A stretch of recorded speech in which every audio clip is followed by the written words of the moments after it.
அருட்செல்வருடைய வாழ்க்கையை வாசித்து பாருங்கள். பல நேரங்களில் அவர் என்ன ஒரு காத்திரமான ஒரு பேரமைதியுடன் அவர் தன்னுடைய வாழ்க்கையை செலுத்தி இருக்கிறார்.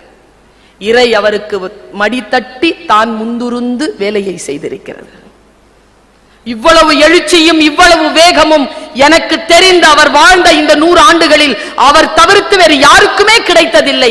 அதனால் தான் கடவுளுக்கு பிறகு எனக்கு அருட்செல்வர் தான் என்று சொல்லுவதற்கு உலகமே அன்னார்ந்து பார்க்கக்கூடிய எஸ்பி பாலசுப்ரமணியம் அவர்கள் வருகிறார். அவருடைய அந்த செயல்பாடுகளை நான் யோசிக்கிறேன். இப்படி சொல்லிட்டு நான் நிறைவு செய்கிறேன். எல்லோருக்கும் எளிமையானவர், அன்பானவர், அப்படிதானே இருக்க. நான் ஒரு டீச்சர், அவருடைய பர்சனாலிட்டியை நான் எப்படி பார்க்கிறேன் பாருங்க. எல்லோரும் காந்தியடிகள் ரொம்ப மென்மையானவர் தானே சொல்றோம். எனக்கு தெரிந்து காந்தியடிகளை போல மன உறுதி பெற்ற ஒரு தலைவனை இந்த இந்தியா மீண்டும் சந்தித்ததே கிடையாது. நாடு சுதந்திரம் பெற்ற பொழுது அவர் நவகாளியில் எப்படி இருந்தார்? தன்னுடைய செருப்பு கால்கள் ரத்தத்தில் நனைய நனைய அங்கே போய் அந்த போராட்டத்தை சரி செய்து கொண்டிருந்தார். இந்த உறுதிப்பாடு நான் ஐயா அருட்செல்வர் அவரிடத்தில் பார்த்திருக்கிறேன். எங்க அப்பா ஒரு கதை சொல்லுவாரு. ஒரு எறும்பு இருந்துச்சான், ஒரு குழந்தை விளையாடிட்டே இருந்துச்சான். அப்பா கூப்பிட்டுக்கிட்டே இருந்தாராம். பையன் சொன்னானா, இருப்பா விளையாடிட்டு வரேன்னு. வர்றியா இல்ல நான் வரவான உடனே பையன் விளையாட்டு முடிச்சுட்டு வந்துட்டான். கவனமா கேளுங்க. பையன் விளையாட்டு முடிச்சுட்டு வந்துட்டான். அப்பா கேட்டார், என்னடா விளையாட்டுன்னு. எறும்போட விளையாடிட்டு இருந்தப்பா. எறும்பா எங்க காட்டுன்னு உடனே அவன் வெளியில போய் பார்த்திருக்காங்க. தோட்டத்துல ஒரு காட்சி, ரவுண்டு ரவுண்டு ரவுண்டு ரவுண்டு ரவுண்டா ஒரு தொடப்ப குச்சியில போட்டிருக்கு. எங்கடா எறும்பு? காம்பவுண்ட் சுவர் ஓரத்துல ஒரு அரை எறும்புல அரை வட்டத்துல செத்து இருக்கு எறும்பு. என்னடா இது? யாரா விளையாட்டுனது? யாரா ஜெயிச்சது? நான் தான்ப்பா ஜெயிச்சேன். என்னடா விளையாட்டு? நான் ஒரு வட்டம் போடுவேனா, அதுல அந்த எறும்பு இருக்கணுமா? இருந்துச்சாடா?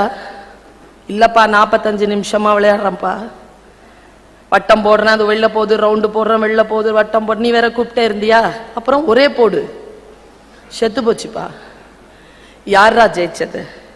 வட்டத்துல இருக்கணுங்கிறது தானே விளையாட்டு விதி. எறும்பு வட்டத்துல இருக்கா இல்லையா? நான் தான்ப்பா ஜெயிச்சேன். அப்பா சொன்னாரா, ஜெயிச்சது நீ இல்லடா, ஜெயிச்சது எறும்பு. எப்படி சொல்ற? விளையாட்டு தானே, நீ சட்டம் நீ தானே போட்ட, அது அந்த ரூல்ஸை ஒத்துக்கவே இல்லையடா. நீ எவ்வளவு வட்டம் போட்டாலும் செத்தாலும் சாவேனே தவிர நீ போடுற அந்த அடிமை வட்டத்திற்குள் நான் தங்க மாட்டேன் என்று சொல்லி போராடிய அந்த எறும்பு தாண்டா ஜெயிச்சது. நீ தோத்தன்னாங்கல்ல. பல்வேறு நிலையில் கொள்கையை சமரசம் செய்து கொள்ளக்கூடிய சூழ்நிலை வருகின்ற பொழுது செத்தாலும் சாவேனே தவிர இந்த பதவிகளை எல்லாம் தூக்கி அடிப்பேனே தவிர என் கொள்கையில் இருந்து நான் மாற மாட்டேன் என்று சொன்ன அந்த அருட்செல்வரை நான் ஒரு பாடத்திட்டமாக நினைத்து பார்க்கிறேன். இன்றைக்கு அவர் காம்ப்ரமைஸ் பண்ணி இருந்தார் தான் இன்னைக்கு வேற தலைவர். அவர் காம்ப்ரமைஸ் பண்ணிக்கவே இல்லையே, கடைசி வரைக்கும் பண்ணிக்கலையே. நான் இங்க ஒரு நன்றி அறிவிப்பு சொல்லிட்டு போறேன். பெண்கள் கல்வி குறித்து அண்ணல் பேசிய ஒரு வார்த்தை, அருட்செல்வர் ஒரு வார்த்தையை பேசி இருக்கிறார். அதுவும் எங்க பேசியிருக்கார் தெரியுமா? ஒரு கல்லூரி நிறுவனத்துல, கலை மற்றும் அறிவியல் கல்லூரியில நின்னு பேசுறார். எப்போ பேசுறார்? அவர் பேசினதுக்கு அப்புறமா தான் அந்த மாற்றம் வந்ததுன்றதுனால சொல்ற. அவர் சொல்றார், பெண்களை சும்மா கல்வி அறிவியல் கலைன்னு படிக்க வச்சு அப்படி அனுப்பாதீங்க. அவர்களுக்கு நர்சிங், சத்துணவு, உப மருத்துவ பயிற்சிகள் அளிக்கக்கூடிய படிப்புகளை ஏற்படுத்தி கொடுங்கள். அவர்கள் தொழில்முறை கல்வியை கற்றுக்கொள்ளட்டும் சொல்லிட்டு ஒரு வார்த்தை சொன்னார் பாருங்க. நான் 25 வருஷமா அதை தாங்க பேசிக்கிட்டு இருக்கிறேன். அன்றைக்கே அவர் சொன்னார், காசு சம்பளம் வாங்குறது இல்லப்பா கல்வி, நிறைய சம்பளம் கொடுக்கறதுக்கு பேர் தான்ப்பா கல்வி. கொடுக்கிற ஆட்களா நம்மள மாத்துங்க, வாங்குற ஆளா எவ்வளவு நாள் தான் வச்சிருப்பீங்கன்னு கேட்டாருங்க. கல்வி என்பது தொழிலதிபர்களாக மாறுவது, பெண்கள் தொழிலதிபர்களாக மாற வேண்டும் என்று பாவேந்தர் பாரதிதாசன் வரிகளை சொல்லி நிறைவு செய்கிறேன். மலைவாழை அல்லவோ கல்வி, நீ அதை வாயார உண்ணுவாய் வா என் புதல்வி.